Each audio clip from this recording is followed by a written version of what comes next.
Hello, what's up? This is the Infinix Note 60 Pro 5G and the first ever na Qualcomm Snapdragon smartphone ni Infinix. Okay, so sa mga naghihintay dyan na finally may Snapdragon na si Infinix, eto na po yun. And ang dami po niyang features.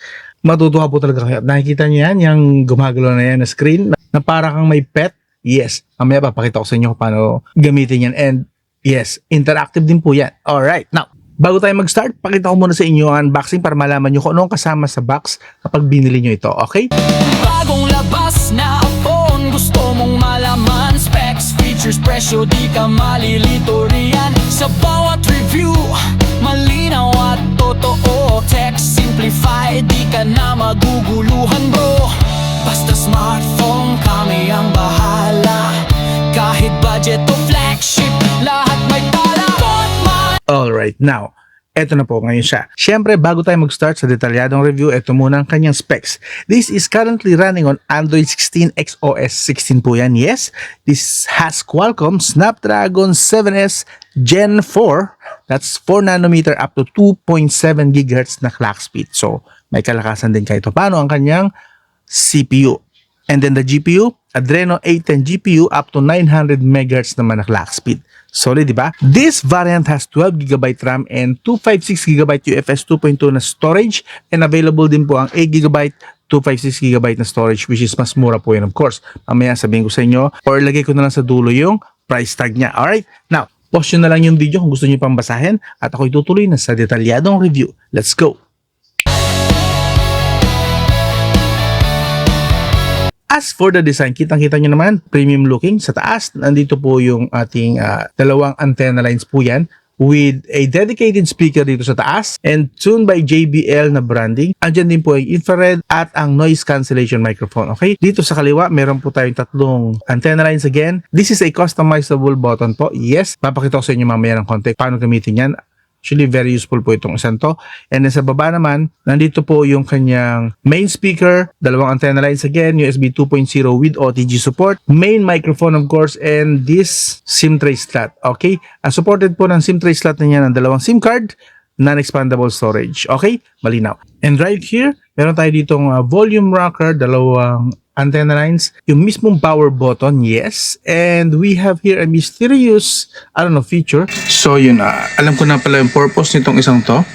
This one is for the My Health na app. This one, My Health app ni Infinix, this app.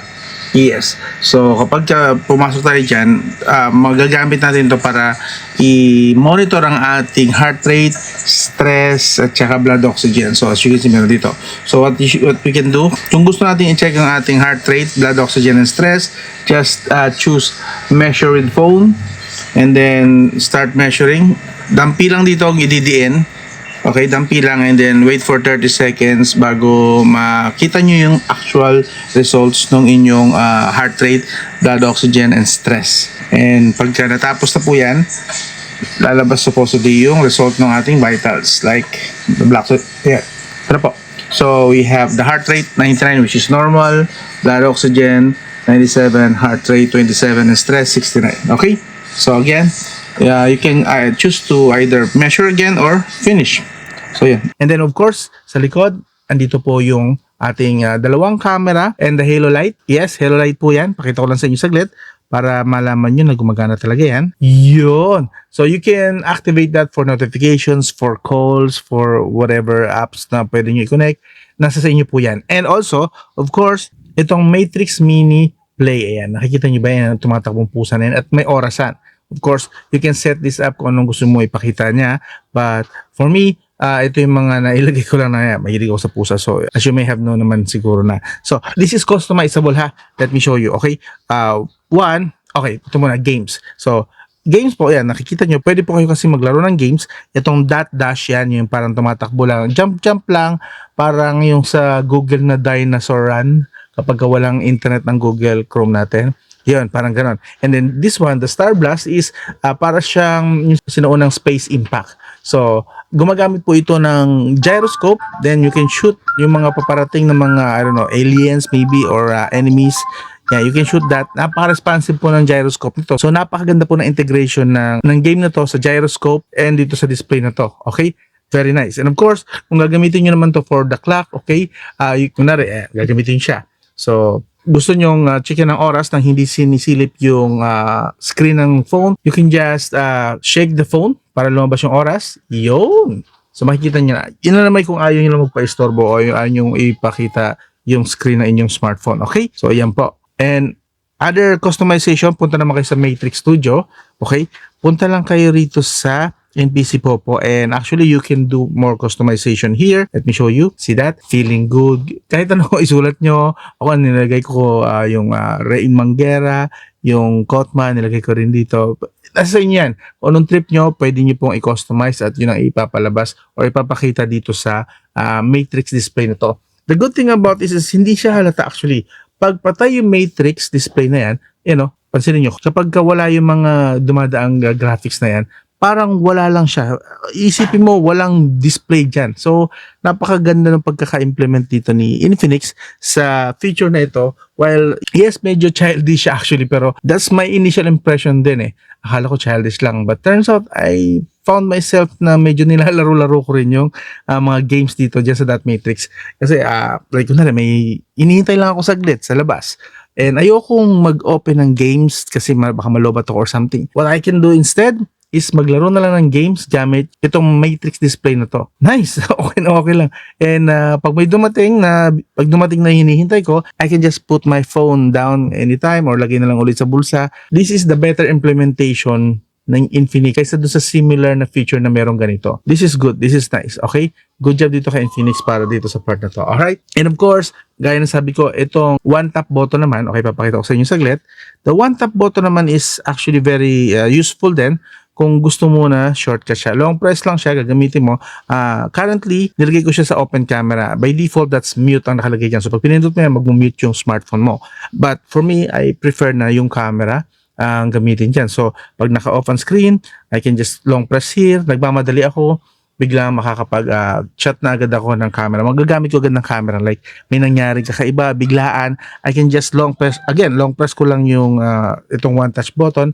Napaka-useful lang po. Okay? Now, if you don't want the camera na yun ang maging shortcut dito, okay lang din naman. Actually, marami siyang purposes. Like, punta ka lang dito, pili ka ng mga gusto mo na maging function niya kapag nilolong press mo to. Ngayon, kung wala ka mapili dyan, go for custom and lalabas naman yung the rest of the apps na or mga features na gusto mong i-assign dito sa button na to. Good job again, di ba? Solid. Again, very useful po, although hindi ito mamahaling smartphone, hindi abot ng 50,000, below 20,000 lang ito, pero ang dami niyang features na possible in the near future, malamang gayahin lang din ito, mga features nito, gayahin lang din ng ibang mga smartphones, okay? Although yes, pansin natin na medyo slightly inspired ang smartphone na to sa ibang mga smartphones din, pero what Infinix is doing right here is actually impressive and nilagay niya sa isang affordable lang na smartphone. Not bad, di ba? Now, since nasa build and design pa rin tayo, this frame is made of metal. Yes, this is metal frame. May IP64 certified rating dito. That's splash and dust protection po. Okay? Splash lang po ha. Huwag niyo po ilulublob ito sa tubig just to be sure. Okay? And available din po ang smartphone ito in different colors. This one is solar orange, obviously. And then of course, other colors available is Mist Titanium, Torino Black, Deep Ocean Blue, and Mocha Brown. So for me personally, as for the design and features na kasama sa mga designs, bibigyan ko ito, again, build and design pa lang po ito, bibigyan ko ito ng 9 out of 10. Gara, ang ganda. Hindi kailangang mabutas ang bulsa mo para magkaroon ng ganitong smartphone. Solid, di ba? Now, lipat naman tayo sa display, okay? This has 6.78-inch 1.5K AMOLED with Ultra HDR support na display. Okay, so hindi pipitsugin po ang display nito. Obvious naman, kitang-kita nyo naman, maganda naman talaga. And up to 144Hz screen refresh rate po and 2304Hz PWM dimming po ang features na meron dito. Okay, pakita ko lang sa inyo yung display settings para mas maintindihan nyo. Alright, so from unboxing up to now, buong time na nire-review ko ito, I switched the refresh rate to high, which means that's up to 144Hz screen refresh rate. Although not all the time yung makikita yung 144Hz screen refresh rate, at least mga 90 to 120Hz ang i-experience nyo rito, especially sa mga games. Anyway, depende rin naman yan sa support ng mga games kasi hindi naman lahat ng games din supported ang more than 60 Hz or 60 FPS. Well, so depende sa games yung support ng display na to. Again, up to 144 Hz screen refresh rate po ang kanyang supported. Okay? And pakita ko lang sa inyo, meron din siyang other features like yung color settings. Nakaset siya ngayon sa original color. Dapat pala in-switch ko sa bright color kasi I prefer vivid colors. Pero kita nyo na, maganda naman na siya kahit na yung original colors lang din niya. And then of course, high brightness mode. Meron po itong 700 nits brightness and up to 4,500 nits brightness and ginamit natin ito sa labas. Yan, kita-kita nyo naman. And actually, makakapanood din kayo dahil nga bright siya, di ba? So, mataas ang brightness niya. Makakapanood din kayo ng mga movies kahit na nasa labas po kayo at gumagala. Hindi po problema rito yung viewability ng screen na ito. Solid. So, hindi lang ito maganda design, maganda rin ang display. Kita nyo naman mismo sa pinapakita ko sa inyo. Solid po dito manood sa screen na ito. Okay? Other features ng display, supported dito ang 10 multi-touch. So, sa mga naglalaro dyan ng Mobile Legends na ang daming daliri sa screen, yes, supported po nito. Don't worry, kahit hindi po ito gaming smartphone, this can definitely game. So, pero of course, bibigyan ko muna ito ng rating sa display ng 8.5 out of 10. Yan, deserve. Very much deserve po yung ganyang kataas na rating sa display. Now, sa performance. Specs, features, presyo, di ka malilito riyan. This, again, has Qualcomm Snapdragon 7S Gen 4. That's 4 nanometer, up to 2.7 GHz na clock speed. Adreno 810 GPU, dual core po yun, and 900 MHz na clock speed. Ang Antutu score po nito naglalaro po sa 1 million. Okay? O, sa ilang beses ko siyang tinest, actually, naglalaro talaga siya sa 1 million. Which means, ito po ang translation yan sa gaming. Sa Mobile Legends, sinet natin sa Ultra Graphics and Ultra FPS, nakakuha tayo ng 110 to 120 FPS and 40 degrees Celsius outdoor. So, note ko lang, nasa labas po tayo nag-test this time kasi medyo ginagawa po yung studio ko ngayon. So, most of the shots here at mga test na ginawa ko, nasa labas po tanghaling tapat. So, expect na talagang na-stress test natin ang smartphone na to. Kahit hindi siya gaming phone, na lagay siya sa alanganin. And to be fair, hindi naman siya pumalya at hindi rin naman siya bumigay. So, the 110 to 120 FPS na stability niya actually is very good. Okay? Now, sa Honor of Kings, sinet natin siya sa Ultra Graphics and Max FPS. Nag-run siya ng 105 to 115 FPS. Medyo umakyat tayo ng konti ng temperature, 43 degrees Celsius. Pero again, this is an outdoor test. Sa tanghaling tapat, alas 12 ng tanghali. Okay? And then sa Wild Rift naman, sinet natin siya sa High Graphics and 120 FPS custom. Nag-run po siya sa 80 to 90 FPS and 43 degrees Celsius. Again, outdoor test po ito. Call of Duty Mobile, sinet natin siya sa medium graphics and ultra FPS. Nag-run siya ng 115 to 120 FPS and 42 degrees Celsius. So maganda-ganda. Mas actually, very good po ang performance na pinakita niya dito sa Call of Duty Mobile. Now, lipat na tayo sa PUBG Mobile. Sinet natin siya sa smooth graphics and extreme plus FPS. In fairness, nag-run siya ng 80 to 90 FPS and 42 degrees Celsius. Again, still outdoor pa rin po na test yan. Kaya, ganyan po. Okay?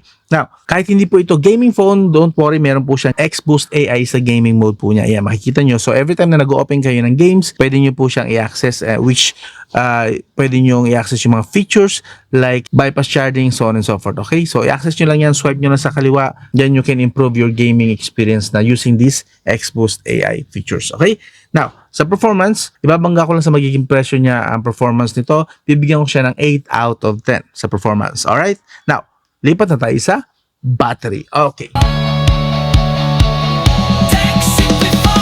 So, sinabi ko kanina, ang ganda sa display, vivid, and kahit sa tanghaling tapat ka manood, viewable pa rin yung screen. Well, matutuwa kayo malaman na hindi lang siya ganda, makunat din. So, this has 6,500 mAh battery with 90 watts wired charging support. Yes, supported din niya ang 30 watts wireless charging with MagPad wireless charger. So, yes.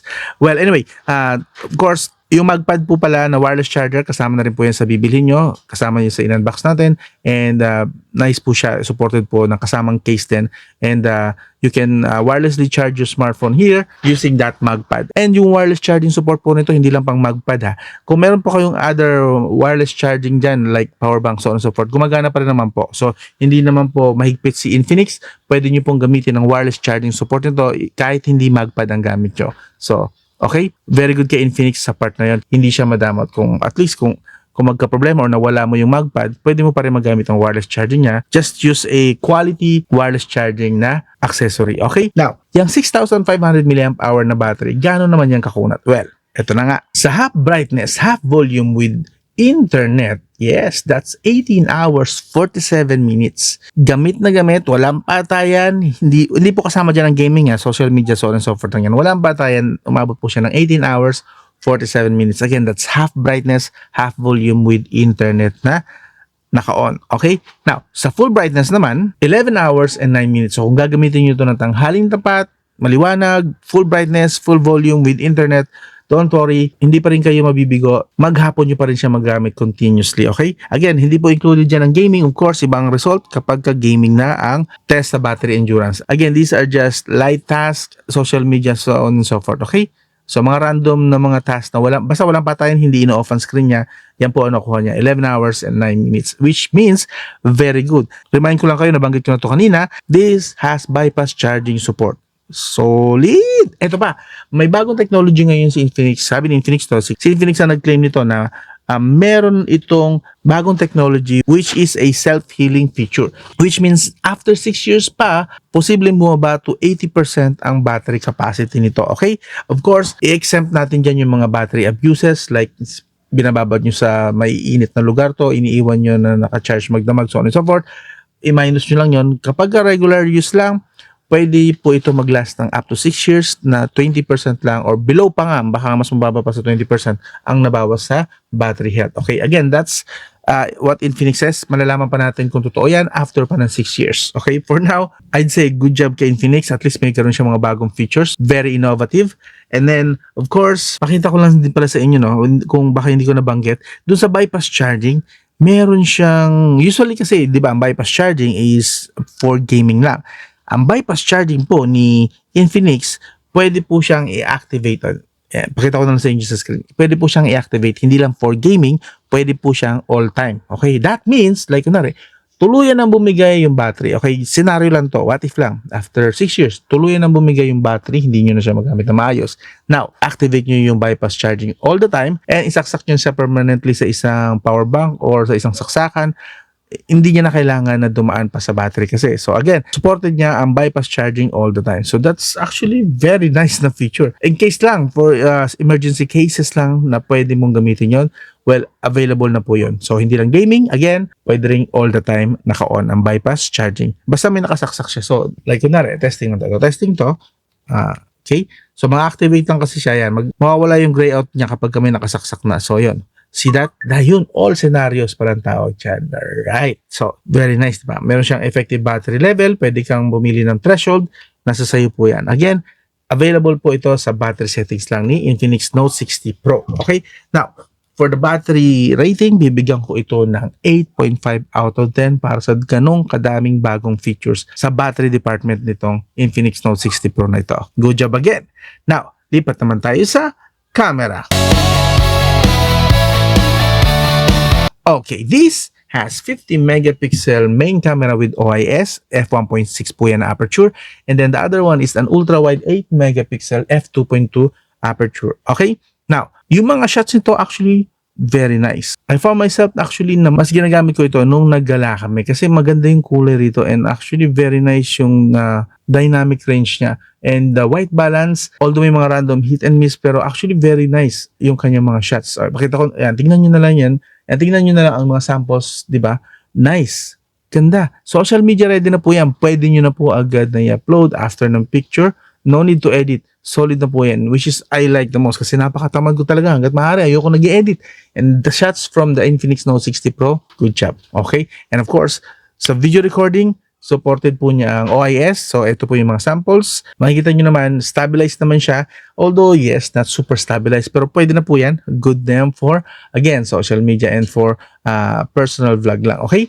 So, solid na po sa camera nito. Again, binabangga ko lang sa features yung kaya niyang gawin. Again, binababa ko lang sa presyo niya and the features yung mga kaya niyang gawin. So this one, actually, very nice. Okay? And other features, pakita ko lang sa inyo. Punta tayo sa camera department niya. Pakita ko lang sa inyo yung mga features na meron siya. So from here, meron tayong vlog, video, AI cam, portrait, street snap. Actually, street snap is may parang may effect siya na kuha.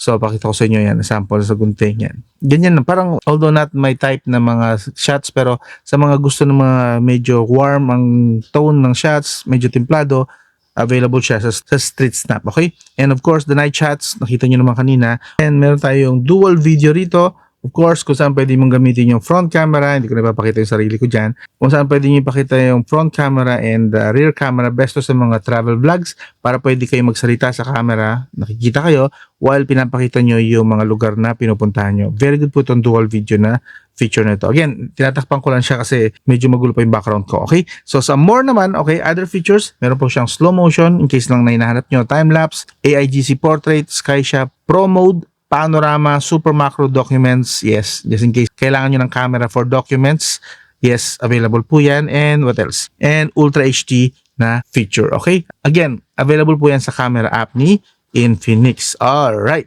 So sa camera department, bibigyan ko ito ng 8 out of 10 na score. Okay? Not bad na rin naman. And then finally, lipat na tayo sa audio. Di ka malilito riyan sa bawat review. So, meron po siyang dedicated na speaker sa taas and dedicated na speakers sa baba. And this one is tuned by JBL again. Remind ko lang kayo. And this is the quality of the sound.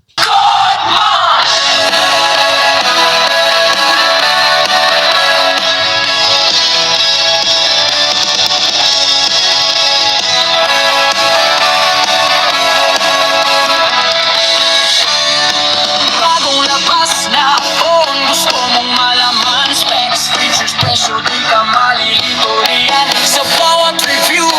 Malinaw at totoo, text simplified, di ka na maguguluhan bro. Okay, so this one has very clear speakers and very good po na top and bottom po yung kanyang speaker, which is nice for playing RPG games and first-person shooters. Very nice. Bitin lang ng konti yung lakas, pero I guess kasi ang naging focus yata nito is quality rather than super loud. Mas nag-focus itong smartphone na to sa quality, clarity ng binabato niyang sound sa speakers niya. So, I guess that's good enough for me. And I'd recommend na kung gusto niyo talaga ng malakas, bumili na lang kayo ng Bluetooth speaker or earbuds, headphones, mga ganon kung talagang gusto nyo. Bumubomba ng sobrang lakas sa tenga nyo. Alright? And finally, sa audio pa rin, Bluetooth audio codec nito supported niya LDAC, AAC, and SBC. Yes, supported niya ang LDAC sa smartphone na to. So sa audio, bibigyan ko to ng rating na 8 out of 10. Alright? Yes, 8 out of 10 na score. Sa connectivity, Smartphone reviews para sa taong bayan. this supports 4G, VoLTE, LTE, VoWiFi, and 5G.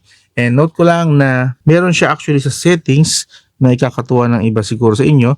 Punta tayo sa network optimization. Again, under network settings, meron po siyang ganito. Accelerate with mobile data, which you can focus the internet, whether especially coming from mobile data na connectivity, depende sa apps na gusto mo. Okay? See here, Call of Duty, Facebook, Maps, okay to actually may ganito siyang features. So kung maghapon kang balak mong tumutok maglaro sa Call of Duty, turn that on. I-accelerate niya and focus niya yung mobile data speed sa Call of Duty or sa Facebook, okay, or sa Maps. Ikaw na pumili dyan. And of course, meron din po itong Wi-Fi 2.4 GHz, 5 GHz, and Wi-Fi 6. Yes, supported nito ang Wi-Fi 6. Bluetooth 5.4, A2DP, LE. Meron din siyang NFC. Again, meron din siyang IR blaster. Yes, and of course, an FM radio, which may app siya, kaso gagana lang to. Again, kung meron kayong USB Type-C na headphone jack. Yes. Alright. And then, GPS accuracy nito base sa gamit ko. So, para to sa mga tropa nating riders, this has 3 meters accuracy per actual test. Yes, ginamit ko to sa rides ko. So, I know na 3 meters ang accuracy nito. Kaya solid to gamitin for your rides. Okay, so makunat sa battery and accurate yung kanyang GPS. Very nice para sa mga tropa nating riders dyan. And of course, pakita ko rin sa inyo yung speed test. Ginamit natin to sa labas. Mobile data niya, not bad. Solid naman yung connectivity. Nakakuha tayo ng more than 100 Mbps sa 5G. Sa 5G connection niya, basta may 5G available. And of course, pag may 4G naman, around 50 to 100 Mbps naman ang nakukuha natin. So, sa connectivity, bibigyan ko ito ng 8 out of 10 din na rating. So, not bad para sa kay Infinix Note 60 Pro 5G na smartphone. Okay, now, lipat na tayo sa verdict.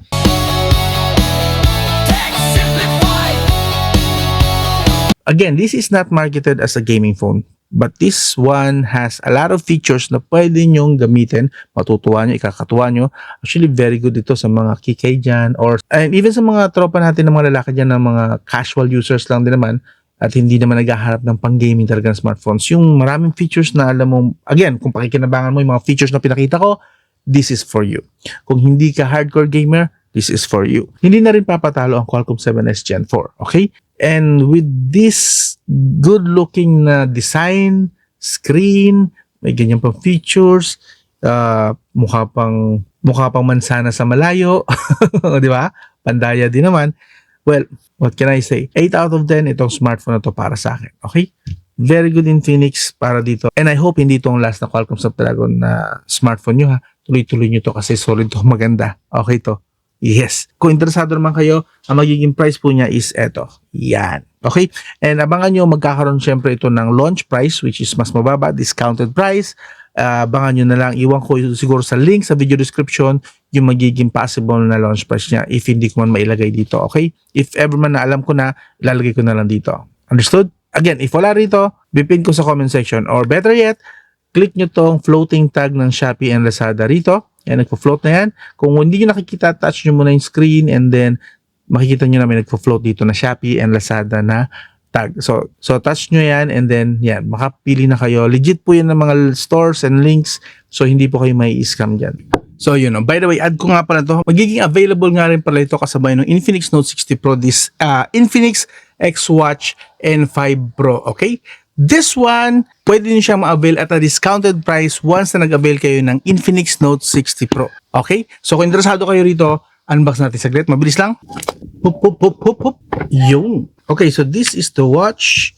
Ang kasama niya sa box ay this extra strap. Yes. Buti naman, merong extra strap. So meron na tayong nakalagay dito. This one is leather strap and this one is rubber strap. This is the wireless charger niya. Nice. We have some literatures here, warranty details, and the user manual. Alright? Ang ganda ng pagka-leather nito, no? Mukhang quality talaga yung kanyang straps. And of course, ito po pinaka-itsura ng smartwatch. Actually, medyo classy siya, no? Pwede ito sa mga professionals, actually. It looks really nice and feels actually really nice din. Medyo may kabigatan. Not really super heavy, ah. Yung bigat na parang alam mo yung pakiramdam na premium yung relo. Yung parang ganun ang pakiramdam sa akin, ha. Ang dami nating sensors dito nakasama sa mismong smartwatch. And of course, nandun yung Infinix branding. That's nice. Dito naman sa kanyang bezels, actually, rotate. Oh, naro-rotate nga. Tama nga ako. Yun. Para mag-turn on siya, kailangan pala is ikabit muna siya sa kanyang wireless charger and then okay na siya, mag-turn on na siya. 100% naman siya. Fully charged. So, pwede nang gamitin agad-agad. Okay? So, now na nag-turn on na siya, gusto ko lang makita actually kung ano itsura niya sa kamay ko. QR code, skip muna natin yan. Gusto ko lang muna siya makita. Okay. Sa smart faces, ito yung mga options natin. By default, of course, merong pang-app naman. So, we can choose na palitan yung mga smartwatch faces nito. Yun, no? This feels nice and actually feels really premium. Yun. Palitan natin naman sa ano. I like this one.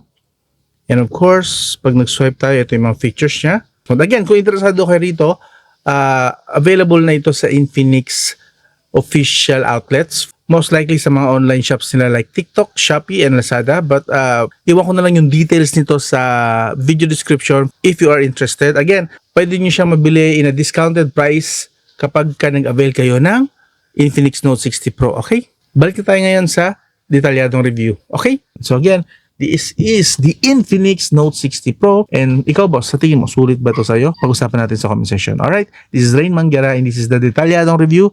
I'll talk to you again soon.